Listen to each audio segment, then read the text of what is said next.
Shalom, selamat pagi sahabat Lexio Divina yang dikasihi Tuhan Yesus Kristus. Tanpa terasa, kita akan merayakan peristiwa besar dalam misteri iman kita, yakni peringatan kematian, penyaliban, dan kebangkitan Kristus Yesus. Yesus Kristus yang merupakan Allah Putra, pribadi kedua dari Tritunggal yang kudus, bukan hanya merupakan sebuah fakta historis, tetapi juga pribadi ini memberikan dampak sampai sekarang dan sampai kepada kekekalan nantinya bagi semua orang yang percaya kepadanya. Seri kita ini akan berjudul Yesus. Kita akan melihat Yesus Kristus tentunya bukan dengan mata jasmani kita, tetapi kita akan melihat dengan mata hati kita.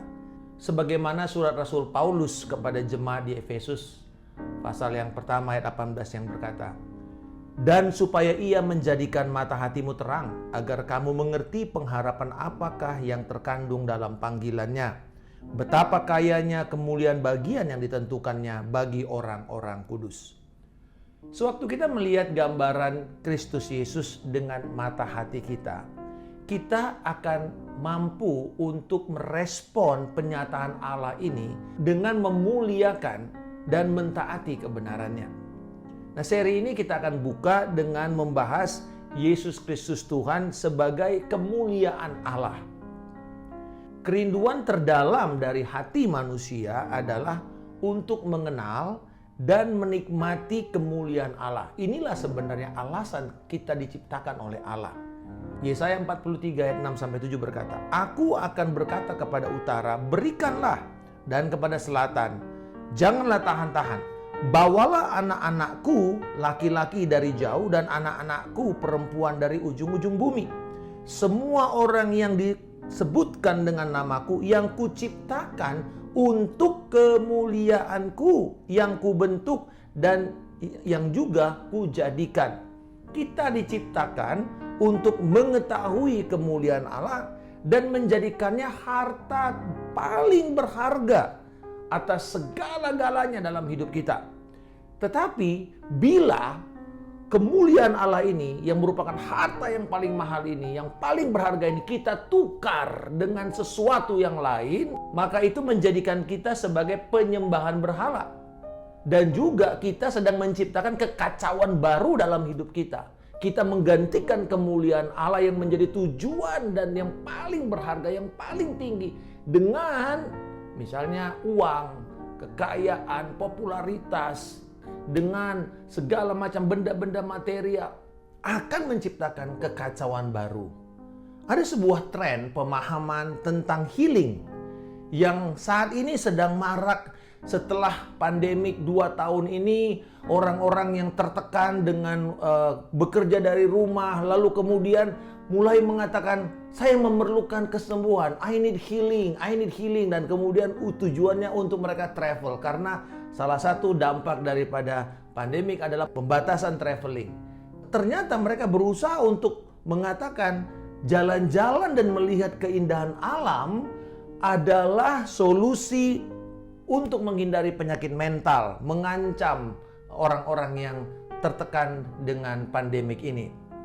Sayangnya, alasan melihat keindahan alam ini bukanlah untuk mengagumi kemuliaan Tuhan. Yang pelan-pelan justru pada waktu kita mengagumi kemuliaan Tuhan, itu yang akan membawa kesembuhan bagi jiwa kita. Sayangnya, bukan itu tujuan mereka untuk jalan-jalan. Tetapi tujuannya adalah untuk peningkatan harga diri, untuk memulihkan keberhargaan diri, self-worth-nya mereka yang udah hancur karena kerja dari rumah. Akhirnya, tujuan menikmati keindahan alam telah dikerdilkan hanya sebatas mencari signifikansi di dalam citra diri manusia. Inilah keadaan yang paling menyedihkan. Injil justru memberikan kita perspektif yang akan membawa pencerahan terhadap kegelapan dunia yang begitu narsistik ini, fokus pada diri sendiri. 2 Korintus 4 ayat 4 berkata, yaitu orang-orang yang tidak percaya, yang pikirannya telah dibutakan oleh ilah zaman ini. Sehingga mereka tidak melihat cahaya Injil tentang kemuliaan Kristus yang adalah gambaran Allah. Cahaya Injil adalah tentang kemuliaan Kristus. Inilah Injil Kristen yang sebenarnya. Injil kemuliaan Kristus. Karena mengenal kemuliaan Kristus, menikmati lalu menyatakan kepada dunia merupakan tujuan tertinggi setiap orang percaya. Kemuliaan Kristus bukan sarana atau alat mencapai tujuan, tapi tujuan itu sendiri. Tujuan ini diungkapkan Yesus di dalam doanya untuk murid-muridnya di Getsemani di dalam Yohanes 17 ayat 24. Ya Bapa, aku mau supaya dimanapun aku berada, mereka juga berada bersama-sama dengan aku. Mereka yang telah Engkau berikan kepadaku, agar mereka memandang kemuliaanku yang telah Engkau berikan kepadaku, sebab Engkau telah mengasihi aku sebelum dunia dijadikan. Kemuliaan Kristus. Kita memandang kemuliaan Kristus. Kristus ada dimanapun, kita ada dimanapun. Itu tujuan Allah dalam hidup kita. Bersama-sama dengan Dia sampai kepada kekekalan. Kristus dipermuliakan bukan supaya kita jadi kaya, atau kita beroleh kesembuhan, atau kita jadi sukses. Bukan itu. Sebaliknya, Kristus dipermuliakan sehingga baik mereka yang sakit maupun mereka yang sehat, baik mereka yang miskin ataupun mereka yang kaya, baik mereka yang gagal atau mereka yang sukses, tetap akan mendapatkan kepenuhan hidup di dalam Kristus Yesus. Kemuliaan Kristus juga adalah kemuliaan Allah. Ini luar biasa. Karena Kristus ada sejak awalnya. Dan Dia tidak bermula dan juga tidak berakhir. Rasul Yohanes di dalam penglihatannya di Pulau Patmos yang menghasilkan pewahyuan tentang Yesus Kristus dan kitab Wahyu, dia mendengar Allah berbicara kepada dia. Ini Allah Bapa. Dikatakan, Aku adalah Alfa dan Omega, firman Tuhan Allah, yang ada dan yang sudah ada dan yang akan datang, yang maha kuasa. Wahyu 1:8. Ini Allah Bapa berbicara kepada Yohanes. Jadi Allah menyebut dirinya Alfa dan Omega, yaitu huruf pertama dan huruf terakhir di dalam abjad Yunani. Di dalam abjad Yunani tidak ada sesuatu pelafalan yang bisa diucapkan sebelum abjad Alfa. Dan tidak ada pelafalan yang bisa diucapkan lagi di setelah abjad Omega. Karena Allah menyatakan Dia Alfa dan Omega, maka tidak ada Allah atau realitas apapun sebelum Allah yang Maha Kuasa itu. Dan tidak ada Allah dan realitas apapun setelah Allah. Tidak ada. Allah mutlak ada di tempat sejauh kita bisa tempuh. Baik kita bisa pergi ke masa depan yang paling jauh atau kita mundur ke masa lalu yang paling belakang. Allah tetap ada di sana. Allah mutlak ada. Ini realitas yang absolut tentang keberadaan Allah. Inilah kemuliaan khusus yang hanya Allah bisa memilikinya. Inilah makna esensial dari kata Ibrani Yahweh, yaitu berasal dari ungkapan Ehyeh, Eser, Ehyeh, atau aku adalah aku. Dan di sini dalam bahasa Inggris kita dapat kata I am, who I am. I am. Jadi adalah di sini yaitu to be, kata kerja. Diterjemahkan dalam bahasa Yunani ego eimi. Mari kita perhatikan Yesaya 43 ayat 10.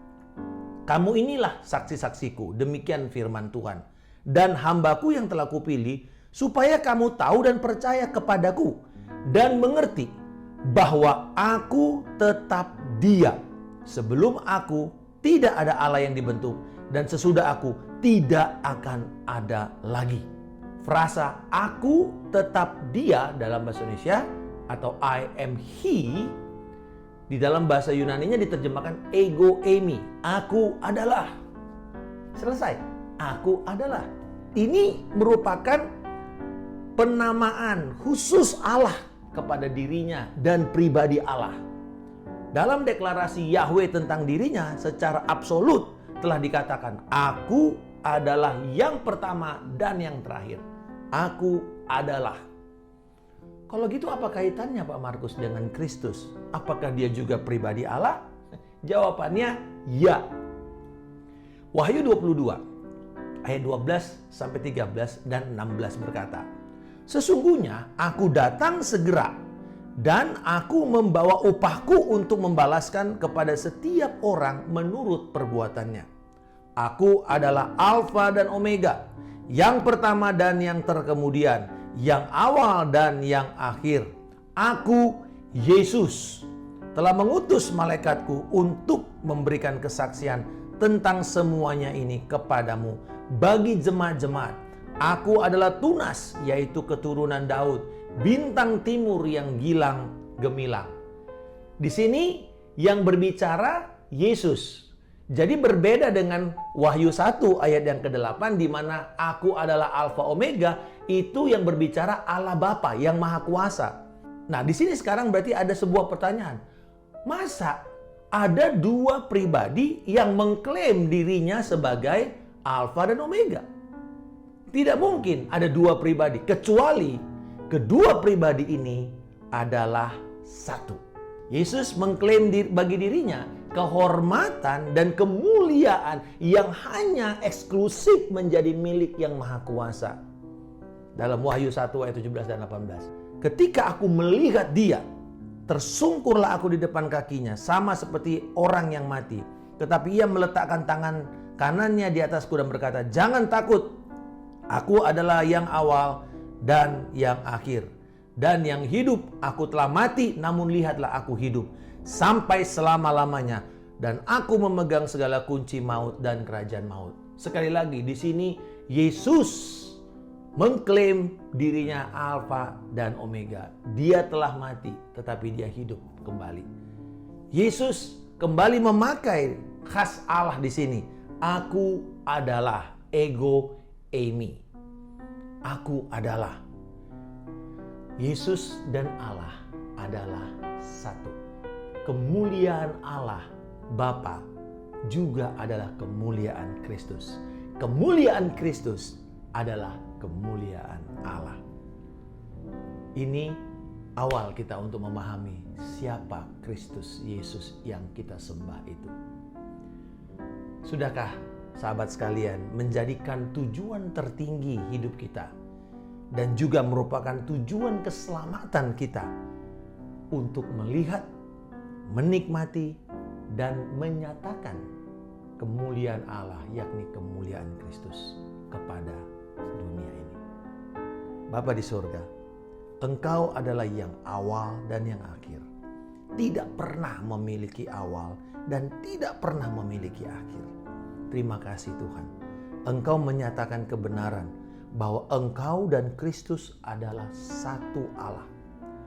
Berikanlah aku keberanian untuk mengatakan, untuk memuji, dan untuk bersyukur atas kebenaran yang dahsyat ini yang Engkau telah nyatakan kepadaku pagi hari ini.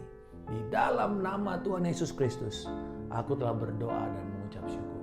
Haleluya. Amin. Salam kemenangan. Saya Pendeta Markus Simanjuntak.